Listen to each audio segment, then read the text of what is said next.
Entonces, ya estoy grabando. A ver, más de un momento porque no tengo conectada la computadora. Supuestamente no la tengo conectada. Entonces, ahorita como lo puse así, me va a demandar mucha corriente. Ya, ya estoy. Ahora, para abordar la clase 18, lo que ya íbamos a hacer, o que yo ya les iba a solicitar, era que hicieran un examen. Aquí es primero, pero en realidad ya debe de ser el segundo en su caso. Su segundo examen parcial. El objetivo de este examen parcial, yo les ponía como dos tipos y yo les iba a pedir que desarrollaran cuando menos eh, dos tipos de configuraciones, donde tenemos un robot o una cadena cinemática, igual en el plano, con una junta prismática aquí y dos juntas rotacionales. Entonces hay un examen tipo A, donde aquí yo tengo la junta prismática, y un examen tipo B, donde yo tengo la junta prismática en el segundo eslabón.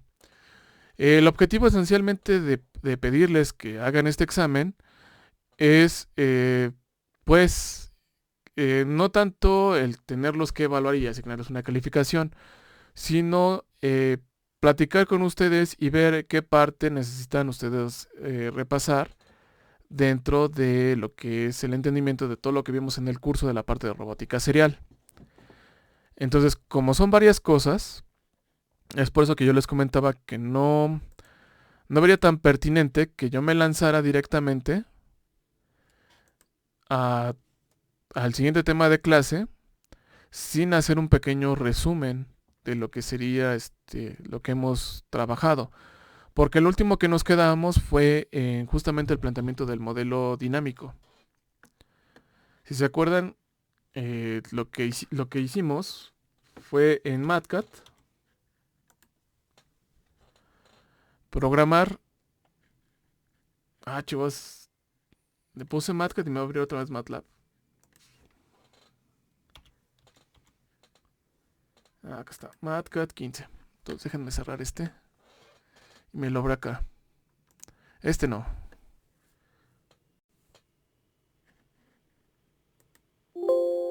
Y déjenme. Sí, pues estoy de acuerdo que la computadora me está diciendo se va a morir. Entonces aquí, en MATCAD,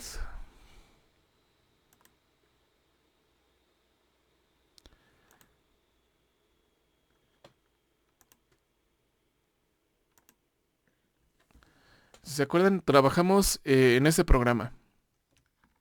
Entonces, definir las transformaciones para describir al robot que tengo aquí, a esta cadena cinemática. Definir las transformaciones. Y ya ven que eso me tardó un ratote, que fueron clases muy aburridas, tanto para ustedes como para mí, donde vimos el ejemplo de propagación de velocidades, lo programé, se los, se los puse y desarrollamos todas las ecuaciones y fuimos calculando las energías cinéticas y potenciales para calcular el modelo dinámico del robot. Entonces hicimos todo esto.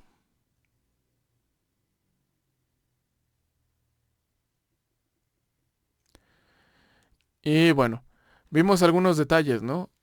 Un punto importante que hay que ser, que hay que repetir, es que, por ejemplo, hay una gran diferencia en lo que es escribir matemáticamente y todavía escribir en programas de manera simbólica.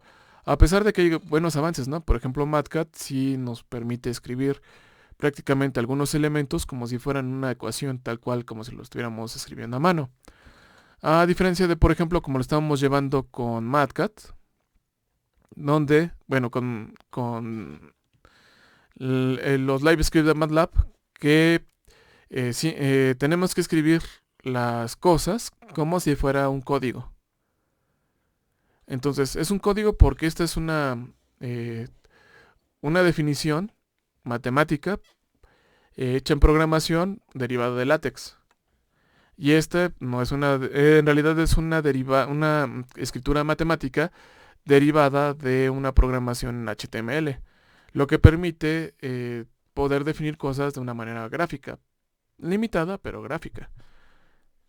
Entonces, algo que tenemos como límite es que para utilizar esta herramienta nosotros tendríamos que hacer uso de derivadas parciales, pero la mayoría de los programas en algunos casos omiten el uso de derivadas parciales porque pueden realizarse esa operación definiéndolas como un cierto tipo de derivada ordinaria.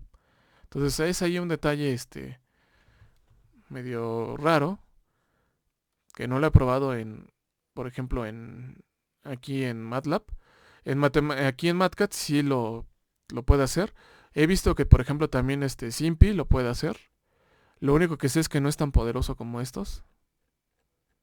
Y no he tenido tiempo de meterme a SIMPy. Entonces, el detalle está que nosotros empezamos a analizar estas ecuaciones. Y vimos que las ecuaciones de los pares pues eran ecuaciones con muchos elementos.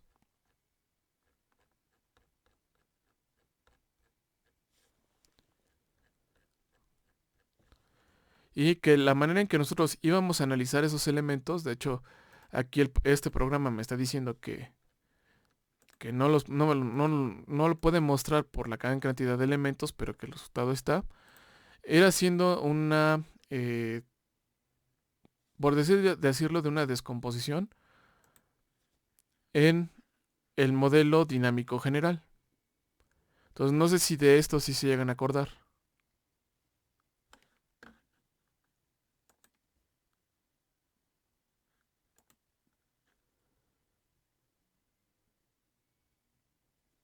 O sea, no hay ningún problema si me dicen que ahorita lo retomemos. O sea, nada más como a un recordatorio.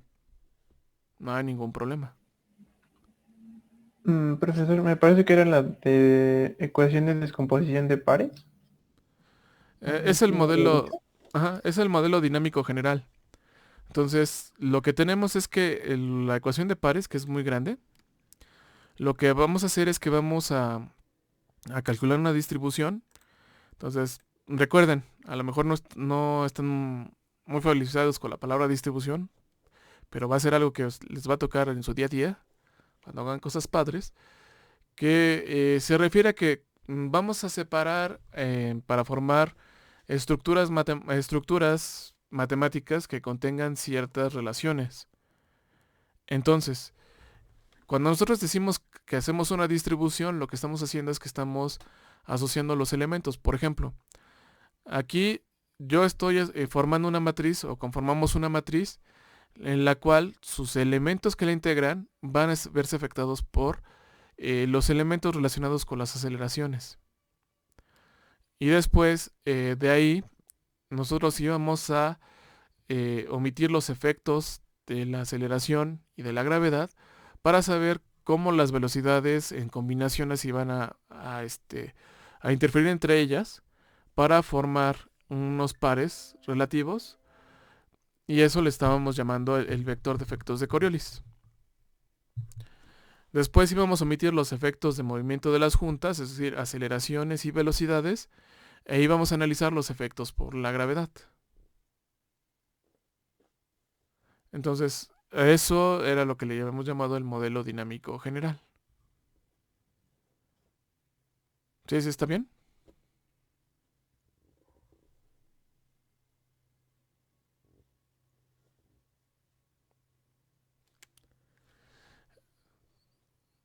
El silencio incómodo de las clases a distancia.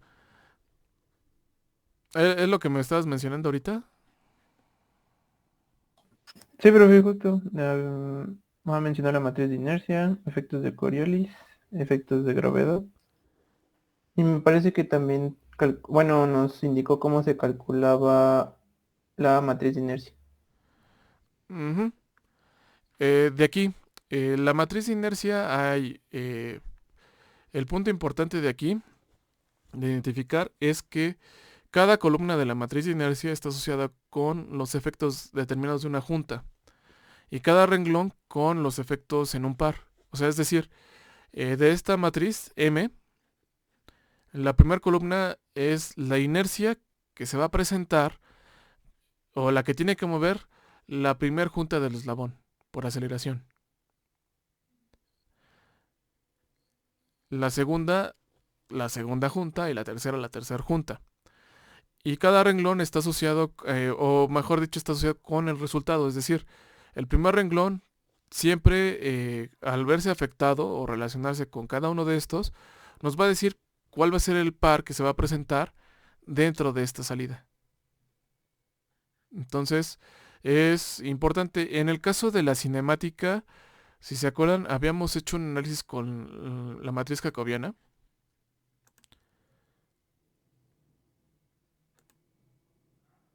Que es este.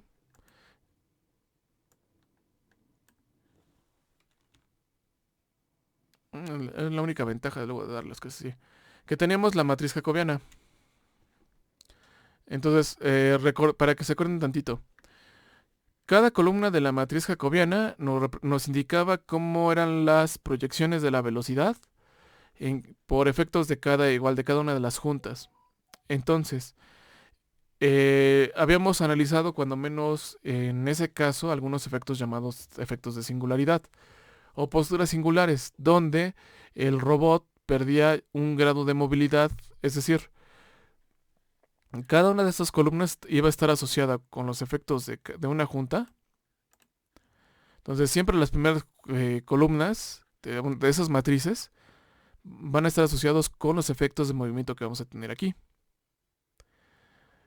La segunda con los efectos de movimiento que vamos a tener en la junta asociada y la tercera con esta. Entonces lo mismo pasa pasa tanto en la dinámica como en la cinemática. Entonces el detalle está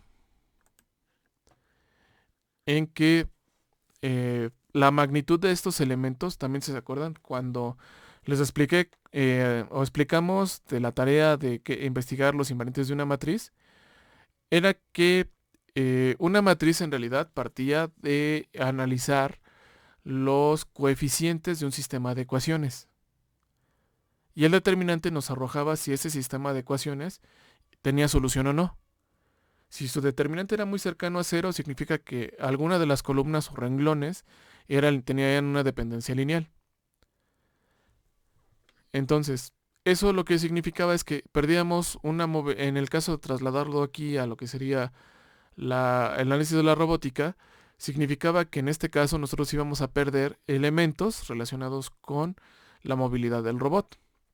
Ahora, en el caso de la dinámica, no necesariamente eso va a pasar. Y para eso vámonos a la ecuación dinámica. De aquí, calculamos cada uno de los coeficientes y posteriormente calculamos la matriz. Aquí ya la tenemos. ¿Y qué es lo que vamos a encontrar? Bueno, aquí lo que hay que resaltar es que vamos a tener algunos elementos relacionados con la inercia que van a estar relacionados con los ángulos en las juntas. El ángulo θ2 con respecto a 1 y el ángulo θ3 con respecto a 2. Algo que es curioso, si en ambas matrices, tanto la jacobiana como esta, lo que ustedes van a encontrar es que el ángulo θ1 no afecta mucho en la capacidad del robot. El que va a afectar principalmente va a ser el ángulo del codo. Es el que va a determinar que es toda la movilidad del robot. Entonces, aquí lo que encontramos, a diferencia, por ejemplo, de lo que es la cinemática, es que hay elementos que son constantes. Entonces, nosotros podríamos encontrar una postura donde el brazo nos ayude a eliminar estos componentes de inercia. Pero no vamos a poder eliminar los elementos que son constantes. De hecho, aquí tenemos ¿no? La inercia pura del eslabón 1. Entonces, en el caso de la dinámica, por más que nosotros asumamos ciertas posturas, eso no va a permitirnos o no va a significar que no nos cueste trabajo mover al robot. Es decir, la inercia siempre va a estar presente. Ahora, algo que también tiene esta matriz es que la traza principal, lo que vamos a encontrar, van a ser las proyecciones inerciales que tiene que resistir cada junta directamente. Y la matriz inercial es una matriz simétrica. Es decir, el elemento 1, 2 y el elemento 2, 1 son iguales. El elemento 1, 3 y el 3, 1 son iguales. Y el 3, 2, el 2, 3 y el 3, 2 son iguales. De hecho, aquí se ve. Eso siempre va a costar trabajo verlo, ya sea en el pizarrón o verlo en pantalla.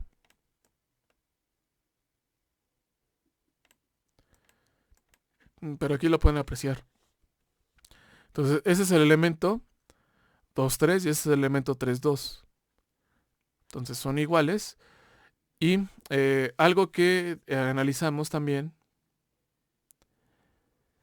es que nosotros tenemos dentro de la traza principal esa parte de la inercia. Y eso significa que nosotros, por ejemplo, en el caso del primer elemento, del elemento 1, 1, nosotros tenemos la inercia. A ver si tiene 150, tiene 150. Tenemos un elemento en el cual mm, tenemos la masa del propio eslabón, la masa del segundo, así tal cual. O sea, si se acuerdan, le habíamos definido una geometría a esos eslabones. Esa geometría era que estos iban a tener una geometría de un prisma rectangular. Entonces esa está en la 17.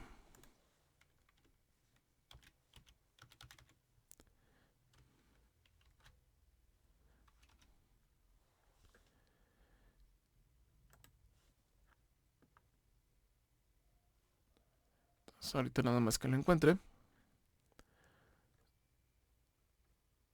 Habíamos dicho que iban a tener esta geometría. Todos. Entonces, aquí se dan cuenta, aparecen esos elementos de la geometría. Aparecen aquí. Pero esta geometría, se dan cuenta, aparece también de la más del eslabón 2 y el eslabón 3 en el caso del primer elemento. Porque es la inercia que tiene que vencer esta junta. Entonces, esta junta tiene que mover la inercia de este cuerpo y la inercia de este cuerpo. Pero el detalle está en que no coinciden el eje de rotación, es decir, este cuerpo, como nosotros lo habíamos definido, rota a partir de aquí. Pero en realidad, este efecto, esta junta, también lo hace girar. Existe el teorema de los ejes paralelos, que es el que estuvimos utilizando, es una ecuación, y nos traslada la inercia que nosotros vamos a tener aquí para este punto. Lo que hace el método de Euler-Lagrange es que no necesariamente nosotros tenemos que hacer esa traslación de inercia. El propio método ya no lo hace, no lo calcula de manera automática. Entonces, lo que nosotros tenemos aquí, por haber utilizado ese método, es que los elementos relacionados, que sean diferentes a la parte de la inercia, son los elementos de la proyección de la inercia.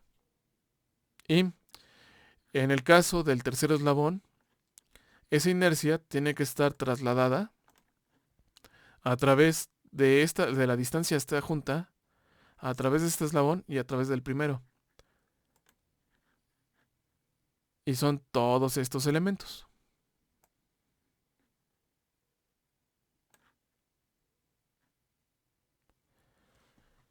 Entonces, esa es una de las desventajas que tienen las cadenas cinemáticas. Entonces, ustedes lo pueden ver en su brazo, se pueden dar cuenta que su brazo es más grueso, cercano a su hombro, a que si se van acercando a la mano, sin importar cuánto ejercicio hagan, su brazo va a tender a siempre a ser más delgado, siempre estén más cerca de la mano. ¿Por qué? Porque esos músculos tienen que cargar una cantidad menor de inercia.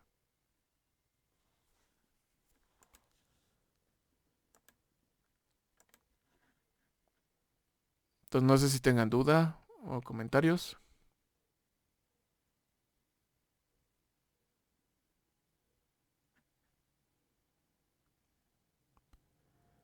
Bueno, si llegan a tener dudas, no paren en frenarme. Pueden frenarme y yo con mucho gusto contesto las preguntas. Bueno, ahorita nos pasamos esta parte porque no hemos terminado el modelo. Del otro, después calculamos una distribución, que era el vector de efectos de Coriolis. En el caso del cálculo de la matriz de inercia, si se acuerdan, yo había definido una función. O mejor dicho, no la pude definir. Lo que hice fue eliminar los efectos del vector de par que tengo allá. Elimino los efectos correspondientes a cada aceleración. Entonces, si yo analizo o quiero ver los efectos de de la aceleración de la primera junta, yo lo que hice fue anular los demás. Y así me fui para conformar cada columna de la matriz. En el caso del vector de efectos de Coriolis,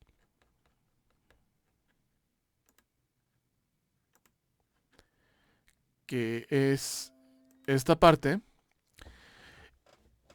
vamos a tener, o va a darse el caso, que nosotros vamos a tener que los efectos que se producen aquí van a depender de dos cosas: de la postura del robot y de las velocidades de las juntas.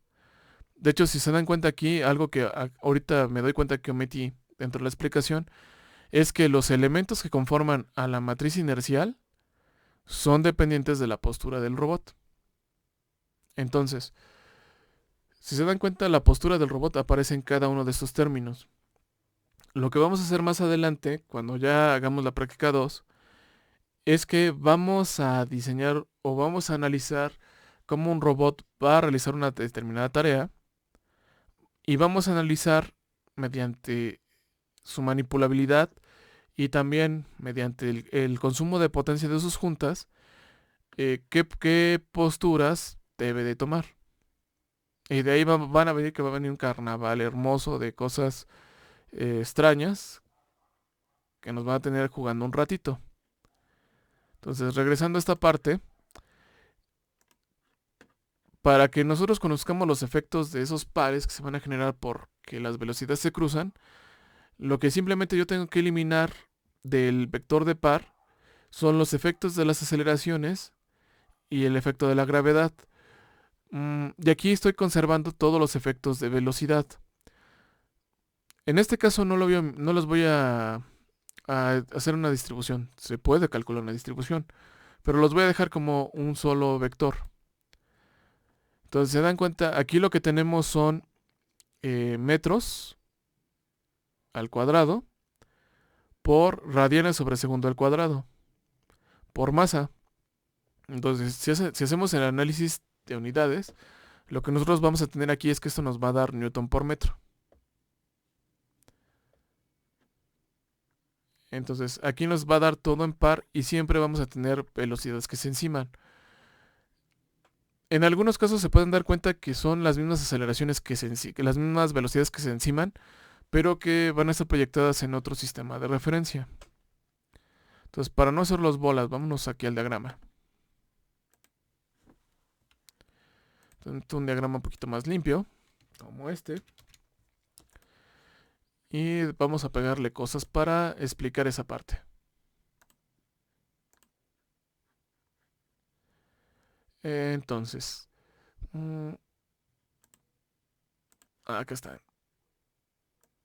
Entonces, si se acuerdan,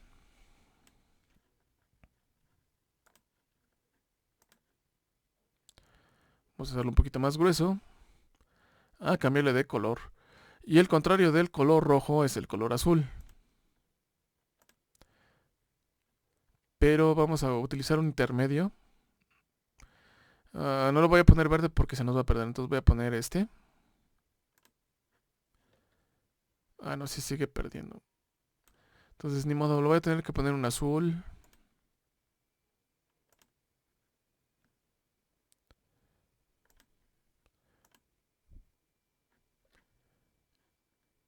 Bueno, no, lo voy a dejar en un rojo muy fuerte. Entonces, este, si se acuerdan, es el vector de posición. Yo estoy aquí definiendo un vector de posición. de esta junta a la que sigue.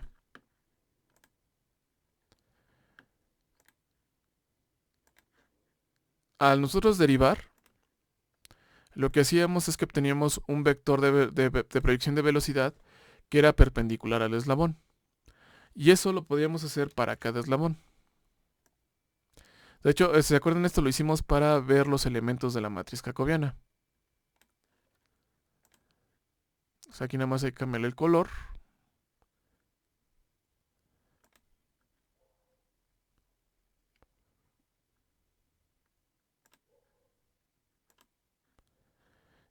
Y vamos a girarlo 90 grados. Ahora, si se acuerdan, habíamos manejado varias definiciones. La esencial es que los vectores de velocidad que nosotros tenemos son vectores libres. Eso lo que quiere decir es que los efectos de esta velocidad yo los puedo tomar y los puedo llevar a cualquier otro elemento que esté conectado a este eslabón. Menos para acá, porque aquí la junta pues, nada más está afectando, o la acción de esta junta nada más está produciendo una velocidad lineal en este sentido. Significa que esta velocidad únicamente que se genera aquí, me la puedo llevar para acá o me la puedo llevar para acá. Pero se sigue generando aquí. Entonces, estos efectos de velocidad, si yo me los llevo para acá, se dan cuenta que podemos hacer una suma vectorial. Pero sería una suma vectorial de velocidades.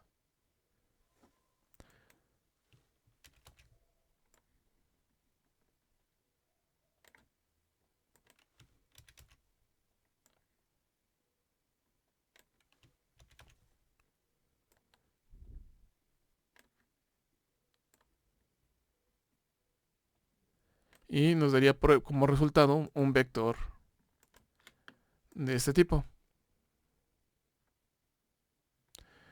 Ahora, ¿qué creen que pase si sumamos una velocidad con otra velocidad, con una distinta magnitud?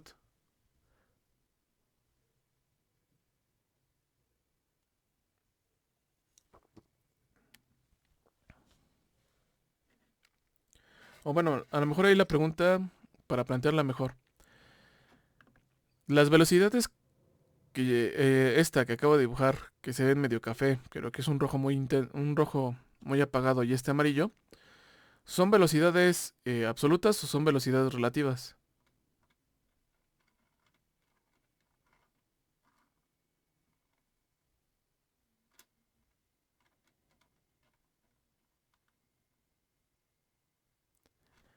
¿Se acuerdan del concepto de velocidad absoluta y relativa?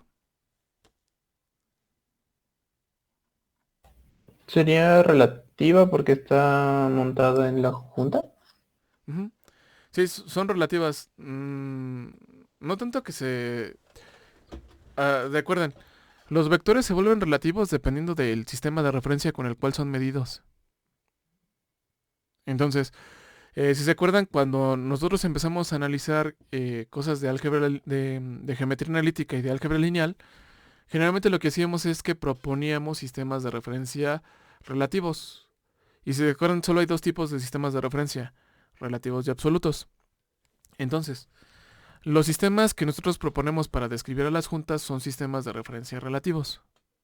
Entonces, por ende, las velocidades que nosotros definamos en cada sistema de referencia relativo van a ser relativas. Y si los sistemas de referencia son relativos entre sí, eso significa que esas velocidades son relativas también entre sí. O sea, para que vean que lo único que hacemos es poner una palabra y todo lo demás se va a llamar igual. Entonces, como estas dos velocidades son relativas, significa que el resultado de su suma también es relativo.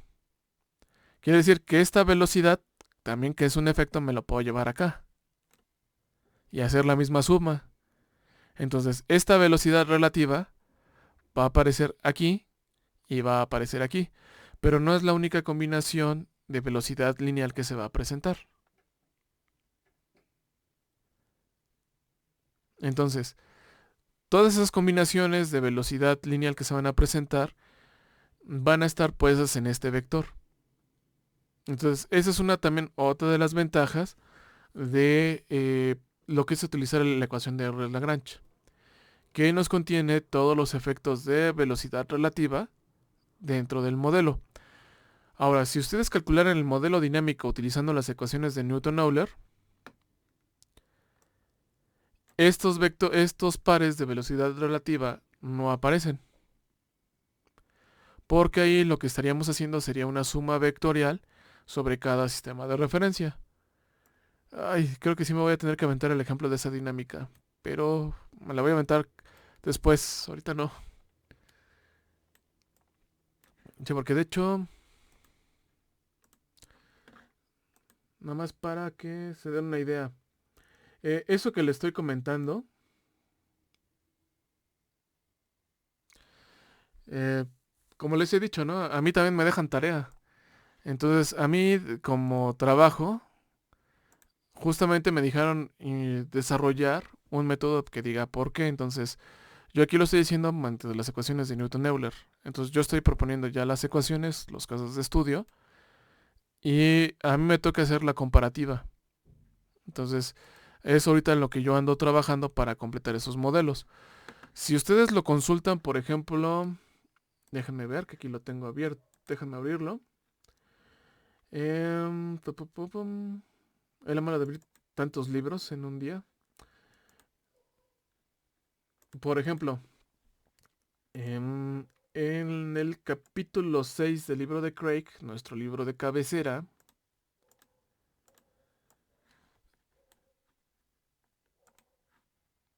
nosotros vamos a encontrar que nos habla de la dinámica. Y en el punto 6.4 nos habla de las ecuaciones de Newton.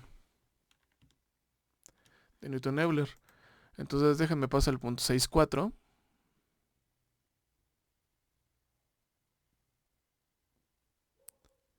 De hecho ya me pasé. 6.5 es esta parte. Entonces aquí nos habla de la inercia trasladada, de la fuerza en el centro de masa. Y se dan cuenta, de aquí ya toma la ecuación de propagación de velocidades, la misma que nosotros trabajamos en clase, y la deriva para sacar una propagación de aceleraciones y una propagación de aceleraciones en lo que es la parte lineal. El único detalle que tiene y que al final viene, o sea, viene el algoritmo tal cual porque es un algoritmo, pero algo que comenta es que el algoritmo no bueno, hasta acá, aquí. Lo que nos dice es que este algoritmo no contiene los efectos de la gravedad, se dan cuenta que no nos dice, y nos habla que nada más contiene efectos de aceleración. Entonces, la manera, o por qué no lo está aclarando es porque aquí este método de el sacar la dinámica por Newton-Euler, lo que hace es que nos ahorra algunos elementos de, aquí le llama gasto computacional. Es decir, se van a requerir de menos operaciones y nosotros al utilizar lo que sería el método de Euler-Lagrange, en realidad tenemos más elementos para calcular. No es que no sea eficiente, sino que simplemente ahí el método dinámico que nosotros estamos viendo durante la clase ya nos contiene todos los efectos dinámicos que están relacionados con la cinemática. Por eso es que este vector de pares no va a aparecer en el modelo o en el planteamiento que está al utilizarse las ecuaciones de Newton-Euler, para que lo tomen en cuenta. Ahora, ustedes me dirán si eso causa algún problema. Yo les diría que depende. Va a depender esencialmente del tipo de controlador que ustedes quieran definir para su robot. Ahí sí ya nos tendremos que ir a la parte de control un poquito para definirlo. Eso significa que entonces lo que va a pasar aquí es que se va a omitir. Y el bloque de control se va a encargar, si nosotros metimos un planteamiento de Newton-Euler, de compensar la ausencia de estos elementos.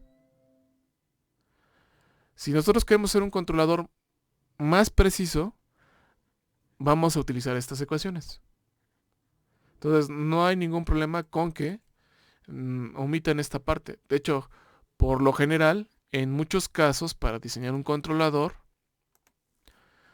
hay quien únicamente toma los efectos de la matriz de inercia y los efectos de la gravedad. Y mete como parte de la compensación que tiene que ser el controlador estos pares.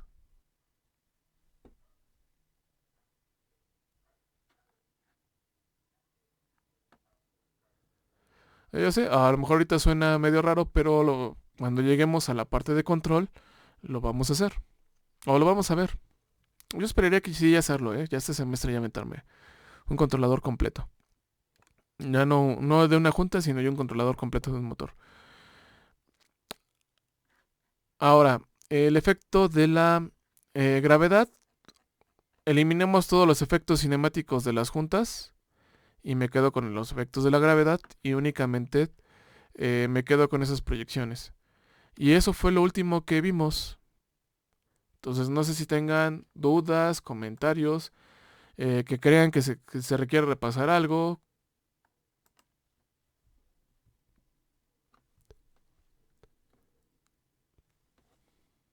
Creo que no, profe, todo bien. Ok, entonces esta parte esencialmente es lo que quisiera, o para eso yo les pido que ustedes desarrollen la parte del examen. Esencialmente, eh, si fueran condiciones normales, nada más que no había tocado, generalmente yo les pido que desarrollen esta parte y el examen es presencial. O sea, a que sea presencial me refiero a que es... ay, ¿cómo se llama? Em, ay, se me fue la palabra. Por estar pensando otras cosas. Por concentrarme en esto. A lo que me refiero es que el examen es a voz. De tal manera que eh, mm, yo les pido que desarrollen ya sea un examen u otro, que hagan los modelos que yo les pida, o sea, por ejemplo, el modelo cinemático, tanto directo e inverso, el de la postura y el de las velocidades, y el modelo dinámico. Entonces, de ahí yo les hago preguntas y les doy como un extra que ustedes desarrollen el modelo de la potencia y el modelo de las aceleraciones. Cuando es el examen así. Ahorita, dado las circunstancias, lo que yo les pediría, si se dan cuenta, es el desarrollo del modelo de estos y les doy chance de que utilicen cualquiera de estas tres herramientas. De hecho, ya podrían incluirle también MatCat. Porque pues, hay gente que usa MatCat. Entonces, más que nada no es para verificar que ustedes puedan plantear el modelo. Ahora, no es porque en expreso ese modelo es importante para que nada más ustedes aprendan robótica, sino que esos planteamientos les van a servir cuando ustedes quieran analizar cualquier tipo de mecanismo, no solo robots. Esta misma teoría ustedes la pueden aplicar para, si se van a la industria automotriz, para analizar suspensiones, transmisiones, si se van a la industria aeroespacial, para trenes de aterrizaje, mecanismos de álaves. Entonces es algo bastante común y es una herramienta, cuando menos que sí me gustaría que ustedes tuvieran, que se llevaran, cuando menos del curso, y ese es en realidad el objetivo para que ustedes desarrollen el examen. Ahora, igual, si ya se dieron cuenta, la mayoría de los exámenes que yo les dejo no son exámenes que ustedes puedan contestar de un día para otro, y de hecho a veces ni de una semana para otra. Entonces, la idea es que ustedes puedan, o yo les doy aproximadamente un par de semanas para que lo realicen. Y durante estas semanas también pueden consultar dudas. Entonces, la idea es que ustedes ahora lo desarrollen, pero no solo obtengan las ecuaciones, sino que también lo documenten. Si se dan cuenta, yo lo que estoy haciendo, básicamente en todos los live script que tengo aquí abiertos, es documentación. A pesar de que es mucha programación, lo que yo tengo aquí es documentación. Entonces, el objetivo también de pedirles ese tipo de examen es esencialmente que ustedes también aprendan a hacer una documentación adecuada. En este caso, de lo que les estoy pidiendo, pero que también, en dado caso que ustedes requieren hacer una documentación ya cuando tengan que trabajar en su vida profesional, sepan cómo plantearla. Entonces, pues dan cuenta, pues yo aquí tengo diferentes tipos de documentación.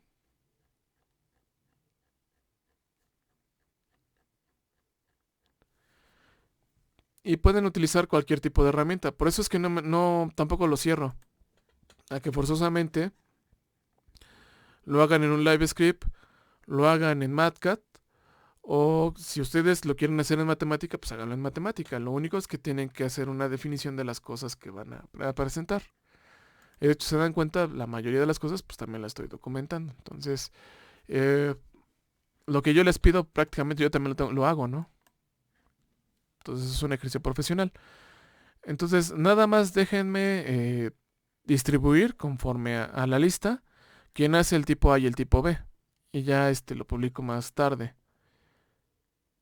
Y con eso, ya que quede publicado, ya yo creo que la siguiente sesión ya podríamos definir la fecha de entrega. ¿Está bien? Sí, profe. Ok. Sí, porque con eso, ahora sí, ya terminaríamos la parte que corresponde a robótica serial. Nada más en el modelado. Ahora, yo les había dicho una gran mentira antes de que, de que se presentara esto, porque les había dicho que íbamos a pasar a robótica paralela, pero la realidad es que no. Antes de pasar a robótica paralela, adelantando un poquito lo que sería, de acuerdo a la propuesta de plan de estudios que yo les presenté, y que podamos realizar la práctica 2, es ver la planeación de movimientos. De hecho, la práctica 2 corresponde justamente a hacer planeación de movimientos. Entonces, déjenme nada más buscarlo. O sea, aquí no me preocupa porque de hecho tengo demasiadas cosas de eso. De hecho tengo demasiado. Entonces, eh, una planeación de movimientos en realidad es establecer una secuencia de movimientos que un robot tiene que hacer de manera ordenada. Ahora, de aquí hay que entender cómo el robot lo vamos a tener que establecer dentro del robot. Y hay diferentes tipos de planeación. Nosotros básicamente en este curso lo vamos a dividir en dos. Que va a ser, como es una parte de robótica serial, en el espacio de las juntas y en el espacio de trabajo del robot.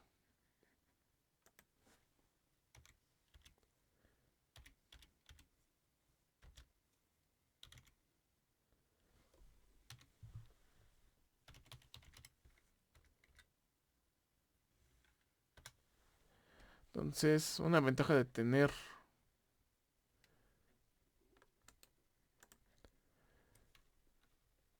clases en líneas, pues es que se puede sacar el material más rápido. Entonces,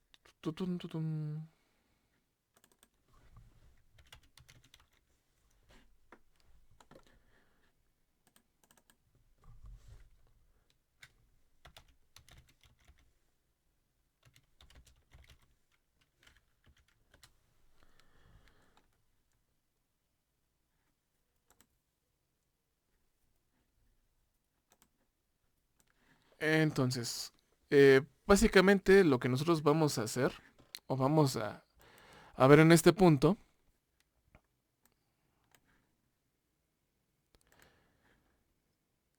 es que, por ejemplo, nosotros vamos a tener cualquier tipo de robot. Y esencialmente nosotros vamos a programar a los robots, le vamos a mandar datos para que estos manipulen cosas.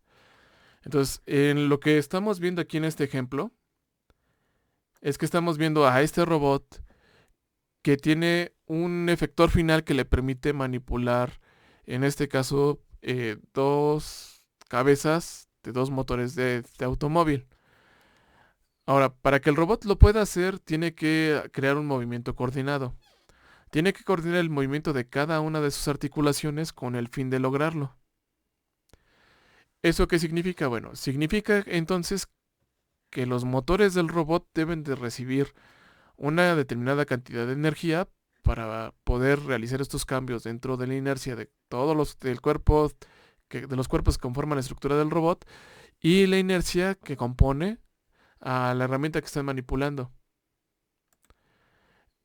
Entonces, en muchos casos, lo que se tiene es que se tiene el robot y se tiene esto que algunos lo trajeron como un pendiente.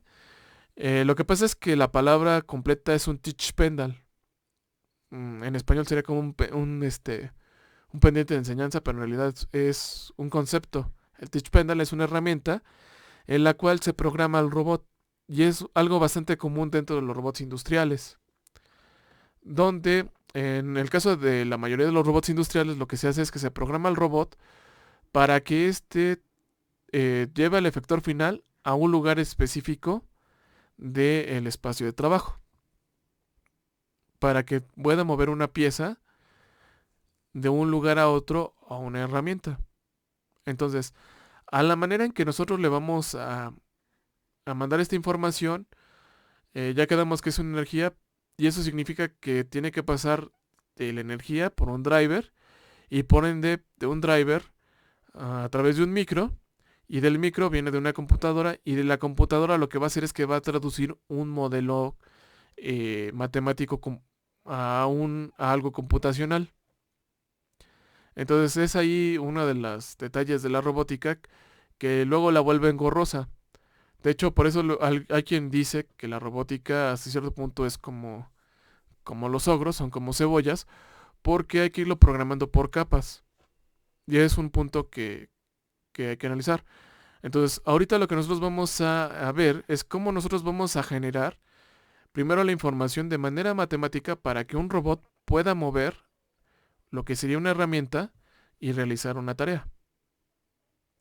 Ahora, no es el único tipo de planeación de trayectorias que nosotros vamos a tener.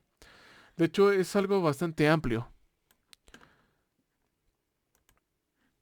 Porque en el caso de un robot industrial, la, que se realice la trayectoria va a depender de que nosotros estemos sensando constantemente o que el sistema esté sensando constantemente el estado de las articulaciones. Pero hay campos como la robótica móvil donde en realidad lo que nosotros vamos a tener a requerir va a ser sensar los elementos del ambiente. Entonces, en muchos casos lo que se hacen es se usan este tipo de marcadores que se llaman fiducials o amoeba. Entonces, aquí lo que tenemos es que cada uno de estos elementos son un marcador que define un espacio de trabajo. Y su representación matemática de cada uno de esos marcadores la tenemos aquí en sistemas de referencia. Entonces, el objetivo de tener esta información es que cuando nosotros ya la tenemos, le vamos a mandar datos a un robot, en este caso va a ser a un robot móvil, porque van a aplicar este algoritmo de SLAM, donde lo que él va a hacer es que va a navegar de manera autónoma. Eso mismo también lo podemos hacer en un robot serial. Nada más que la diferencia es el tipo de información que tenemos que requerir. Entonces, en este caso, la principal información que nosotros vamos a requerir va a estar relacionada con la herramienta que tiene que mover al robot. O que el robot debe de mover, perdón. Entonces, en este caso, nosotros vamos a empezar a trabajar con esto.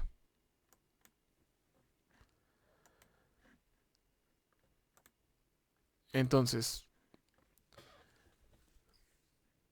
hay, básicamente vamos a tener dos tipos de planeación. La del espacio de las juntas y la del espacio de trabajo, así como la parte de la cinemática. Ahora, ¿cómo se ve la planeación dentro del espacio de las juntas?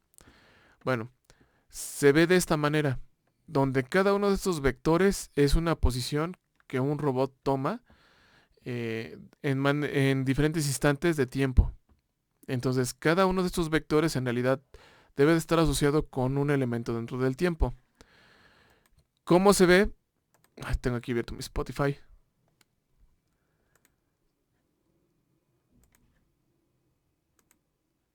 Ahora, ¿cómo se ve? Bueno, ese tipo de movimientos o de planeación se ve de esta manera.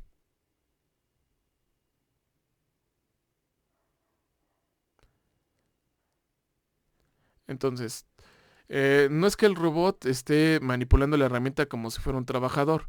En realidad lo que está haciendo es que en cada instante de tiempo, si nosotros lo vamos congelando, está capturada esta postura. Es decir, este robot tiene alrededor, debe de tener 6 grados de libertad. Significa que el vector en este instante de tiempo, esa Q es esta cantidad de información. Cuando el robot hace otra tarea, pasa esta posición, significa que entonces la programación del robot lo que hace es que pasa de esa postura anterior a esta nueva postura.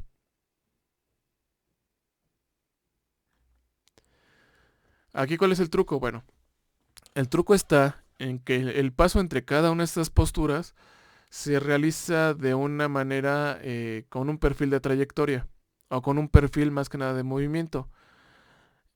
Lo que hace es intentar garantizar que el movimiento del robot eh, sea especialmente continuo. Es por eso que nosotros vemos aquí y en realidad lo que estamos percibiendo es que el robot está haciendo una tarea de una manera continua, pero en realidad lo que está pasando es que el robot está haciendo está asumiendo muchas posturas de manera consecutiva. Pero el tiempo en que pasa de una postura a otra es tan pequeño que parece que lo está haciendo de manera fluida, como si fuera una persona. Pero en realidad lo está haciendo pausado. Y es esencialmente cómo se programan la mayoría de los robots industriales. Entonces, ese es el otro detalle de por qué estos robots que estamos viendo están encerrados en una jaula. De hecho, aquí se nota bien, ¿no? Que hay un vidrio protector porque no quieren que nadie se acerque. Porque esencialmente si el robot va a hacer una operación, lo que va a pasar es que no va a detectar si hay algo intermedio. Y al no detectarlo, pues simplemente si una persona está dentro de ese espacio, pues la va a golpear. Entonces, es uno de los detalles que presenta este tipo de planteamiento, de configuración.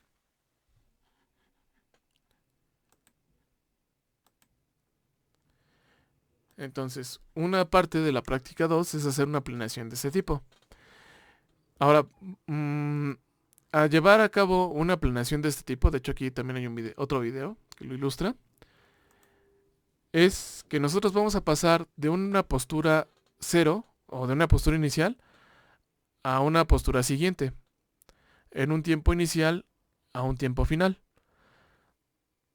Y bueno, de aquí hay varios elementos que nosotros debemos de considerar. Entonces, tenemos esta gráfica en función del tiempo. Entonces, déjenme nada más eliminar estas. Subimos estas y bueno, aquí estamos analizando nada más una junta. Y en realidad lo que necesito son 3 gráficas. ¿Por qué? Porque lo que vamos a evaluar y a comparar van a ser los comportamientos o las restricciones en velocidad y en aceleración. Entonces aquí tenemos Q en posición, Q en velocidad y Q en aceleración.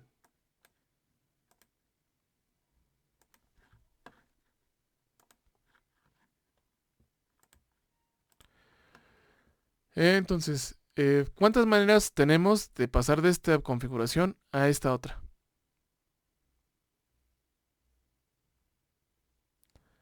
Es una pregunta muy abierta, ¿no? Tenemos una infinita posibilidad de pasar de esta postura a esta otra postura.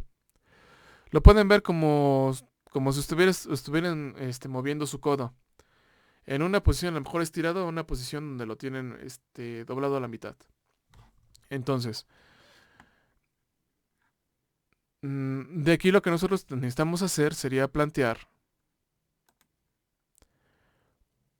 un comportamiento para pasar de este lugar a este otro.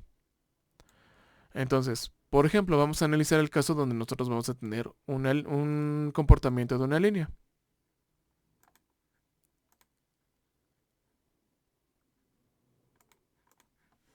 Entonces, de aquí, estas gráficas van a cambiar. Si yo paso de manera con un comportamiento lineal, es decir, si ustedes, a lo mejor ahorita no lo han intentado, pero ¿qué pasaría si ustedes intentan mover o doblar su codo de totalmente estirado a, eh, a la mitad o hasta el fin, a donde puedan, de una manera lineal? ¿Es posible que lo puedan hacer?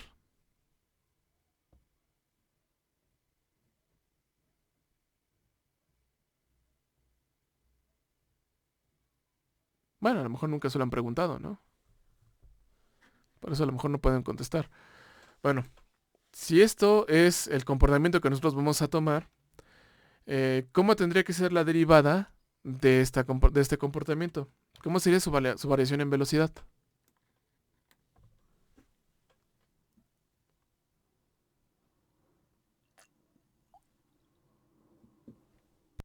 Constante. Entonces, eso significa que la velocidad que nosotros vamos a tener en ese tiempo va a ser constante. A lo mejor ahorita no, todavía a lo mejor no me lo pueden contestar, pero aquí lo estamos viendo. Y ese sería el comportamiento de la junta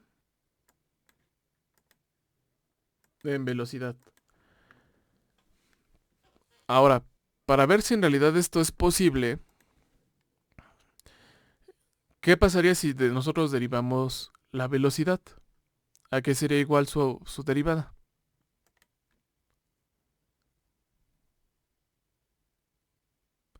Si esa es constante, ¿cuánto valdría su derivada? 0. Cero. Entonces significa que se estaría moviendo de esta forma. ¿Qué pasaría si yo, que es algo bastante común que todos hacemos, definimos otra posición?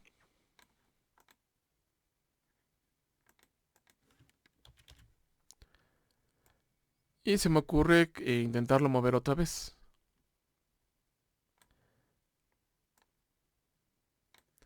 Entonces, ¿están de acuerdo que aquí la velocidad es diferente? De hecho, la velocidad aquí ya es negativa, porque la pendiente que vamos a tener aquí ya no va en un sentido positivo, sino va en un sentido negativo. Sin importar cuál sea la magnitud, significa que ahí vamos a tener este comportamiento en velocidad. Y más adelante en la aceleración también este va a ser cero.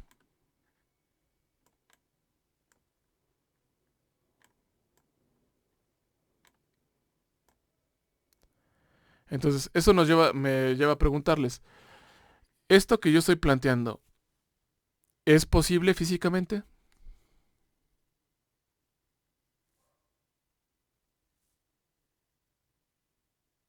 Yo creo que no. Ok. Por ejemplo, ¿qué te causa este ruido a ti, Juan? Para decir que no se va a poder. El movimiento es demasiado brusco. Bueno, el cambio Ujú.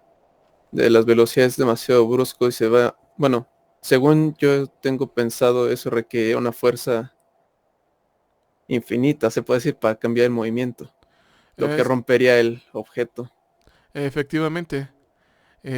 Aquí bien lo menciona bien Juan. Lo que está pasando es que al no tener unos límites bien establecidos, tenemos un cambio brusco de velocidad. Entonces, simplemente hay sistemas que sí lo intentan, o sistemas de control como ay, se me fue el nombre como los sistemas de control de modos deslizantes. Eso sí se atreven, pero corres el riesgo de que el sistema se destruya totalmente. ¿Por qué?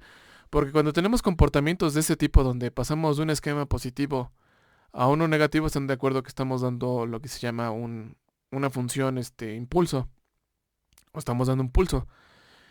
Eso, si ustedes lo han sentido, es como el latigueo que pueden sentir en una articulación. Entonces, al hacer esto, lo que va a ocasionar es que si ustedes lo intentan implementar dentro de un robot o intentan hacer ese movimiento, mm, como bien dice Juan, se va a romper y en su caso, si ustedes lo intentan hacer, se van a lastimar.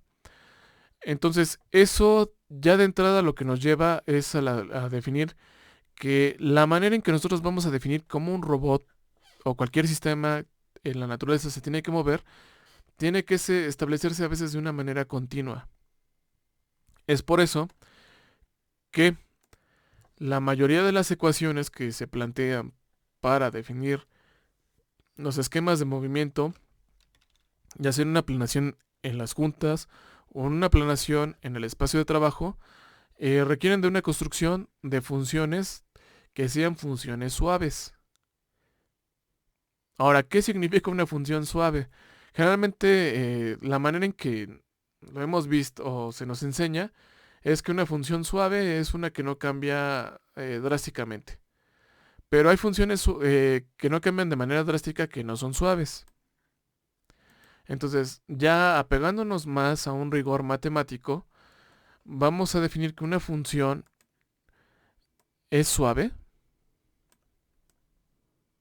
cuando el valor de la derivada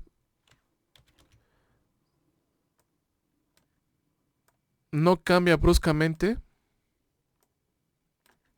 dentro de un rango que nosotros definamos dentro de una curva. Es decir, aquí yo estoy evaluando la suavidad de una curva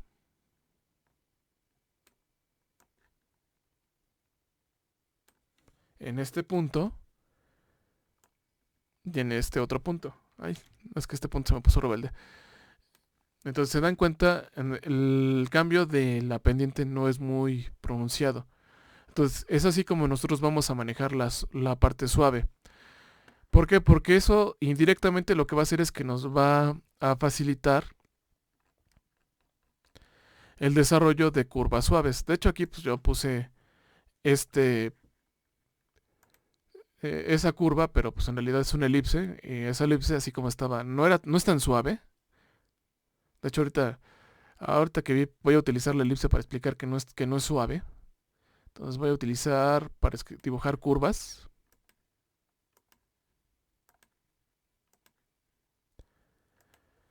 Y si nosotros juntamos todas las derivadas, tendríamos esto, que entonces ahí sí, ya podremos apreciar de cómo estos no cambian bruscamente y no son suaves. Entonces, si se dan cuenta, aquí lo que nos está primero condicionando la ecuación que nosotros establezcamos para definir el movimiento de una articulación de un robot es que ese movimiento, cuando menos, tiene que pasar eh, con un comportamiento suave, es decir, que no tenga grandes cambios, para que su velocidad quede definida. Entonces, hay curvas que parecen suaves, pero no lo son. Por ejemplo, el medio elipsoide que yo tenía dibujado no es una curva suave. Y ya me estoy peleando mucho con ¿eh? Por eso es que se los digo que no es suave. Porque engañosamente es un buen ejemplo. Ustedes de hecho van a encontrar que hay muchos artículos que les van a hablar justamente de la evaluación de desempeño de los robots. Y pueden utilizar elipses o círculos. De hecho, el círculo es la curva menos suave que ustedes se puedan imaginar. ¿Por qué? Porque constantemente